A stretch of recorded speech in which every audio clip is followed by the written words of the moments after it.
Filipenses capítulo 3.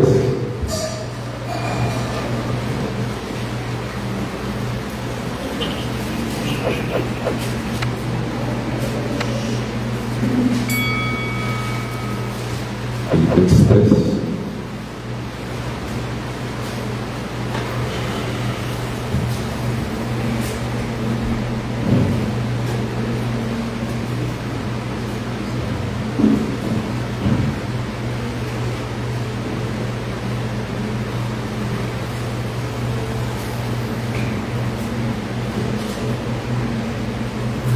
Dice así: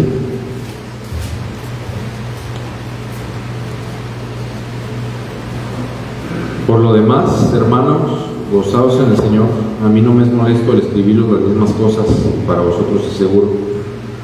Guardaos de los perros, guardaos de los malos obreros, guardaos de los mutiladores del cuerpo, porque nosotros somos la circuncisión, lo que en espíritu servimos a Dios y nos gloriamos en Cristo Jesús, no teniendo confianza en la carne. Aunque yo también tengo de qué confiar en la carne. Si alguno piensa que tiene de qué confiar en la carne, yo más.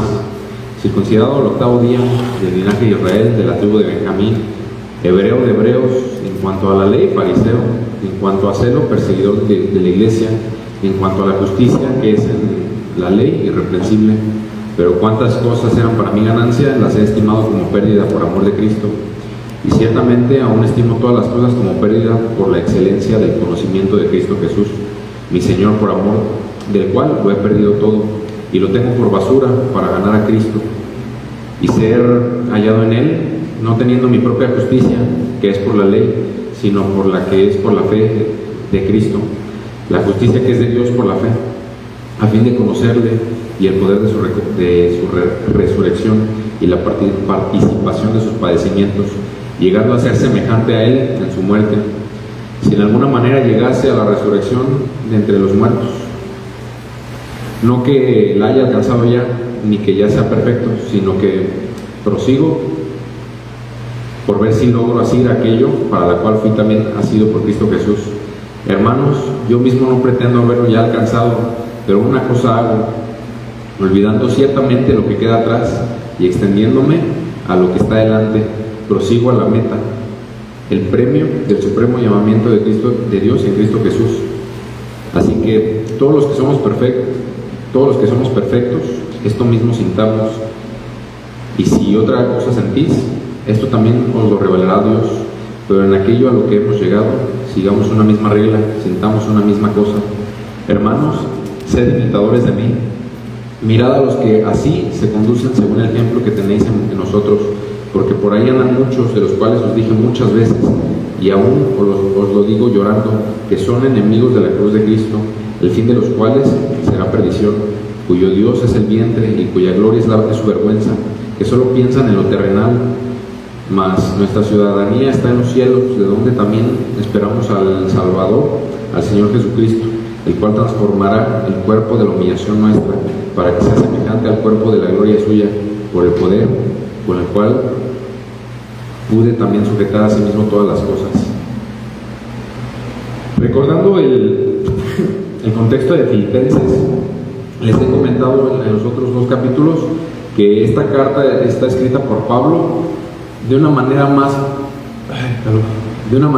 personal y emocional que doctrinal. Esta no es una carta tan doctrinal como otras que ha escrito Pablo. Esta es más desde un punto de vista emocional y dirigido hacia hermanos amados que tenía Pablo. Pablo en este capítulo enfoca un poco el tema en los judaizantes, en la gente, vamos a actualizar el término, en la gente un tanto lo que conocemos hoy como religiosa. Ahorita explico a qué me refiero.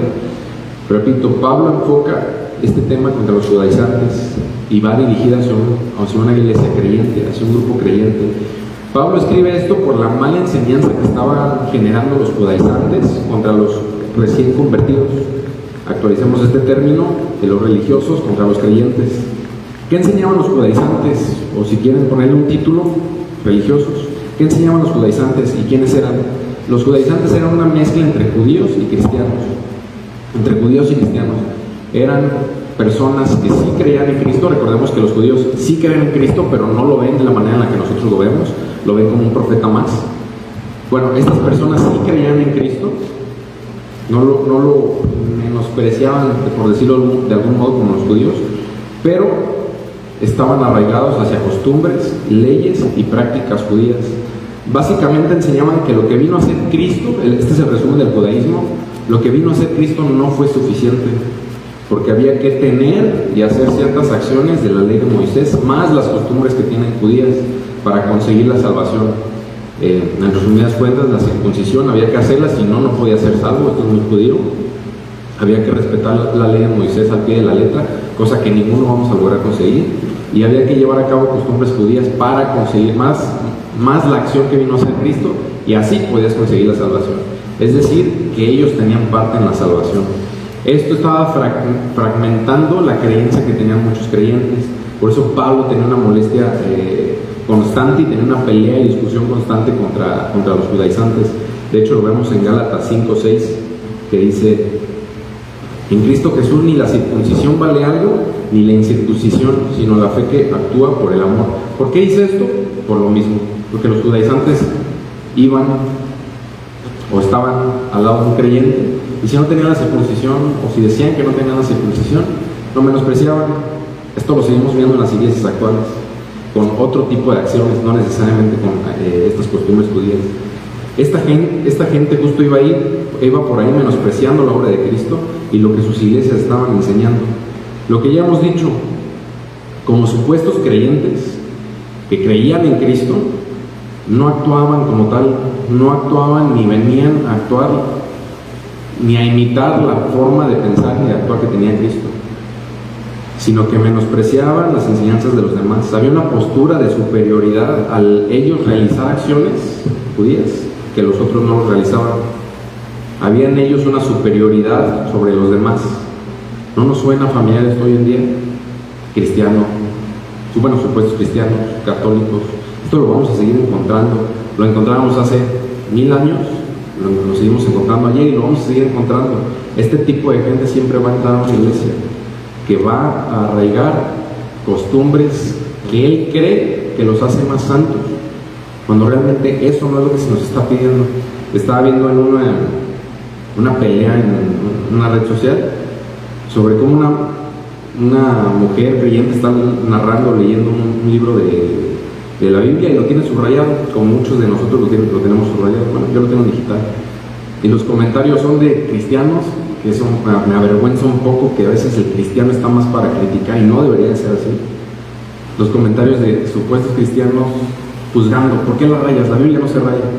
En lugar de ver la enseñanza, que fue una enseñanza muy bonita, la verdad, de esta persona, están juzgando más el acto de haber rayado la Biblia, ¿no? Y puedo apostar que es gente que nunca ha abierto la Biblia, pero que juzga que otros la rayen, que es subrayar, ¿no? Es destacar algo que nos habrá dejado algo. Pero no nos suena familiar este tipo de acciones que realizaban los judaizantes. Es algo que sigue pasando, es algo que podemos encontrar en una iglesia, que muchos hombres van a entrar a una iglesia y se van a sentir superiores porque hacen o no hacen o actúan de una forma que los demás no. Y justo estas actitudes, estas enseñanzas de los judaizantes, estaban o podían ser tropiezo para los verdaderos creyentes. Pero aquí mismo Pablo a esta gente les da un cachetadón con guante blanco, porque si alguien podía jactarse, si alguien podía presumir que era supuestamente o terrenalmente mejor que los demás, era él. Y aquí mismo de esa cachetada, Filipenses 3:7 en adelante, Pablo está haciendo una lista de todo lo que, según los estándares religiosos de ese momento y culturales de ese tiempo, lo hacían sobresaliente de los demás. Actualmente hay cosas que, ante el punto de vista ajeno, hay cosas que nos hacen sobresaliente a los demás. Hoy en día ya es más desde el punto de vista económico. Si tú tienes más dinero, ya da por hecho que eres mejor que los demás en todo. Y no es así.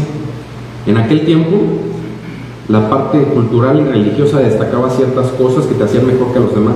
Y es la razón por la que los judaizantes se sentían mejores. Bueno, Pablo, si tomamos esa forma de pensar, Pablo era mejor que los judaizantes, y él mismo lo dice. Circuncidado al 8º día, esto es un cumplimiento a la ley de Moisés, de la ley de su nacimiento. Era de la nación de Israel, era de una tribu donde el linaje era puro, mejor que los judaizantes. Era hebreo de hebreos, es decir, tenía teología a más no poder, era fariseo, es decir, era hiper estricto con la ley.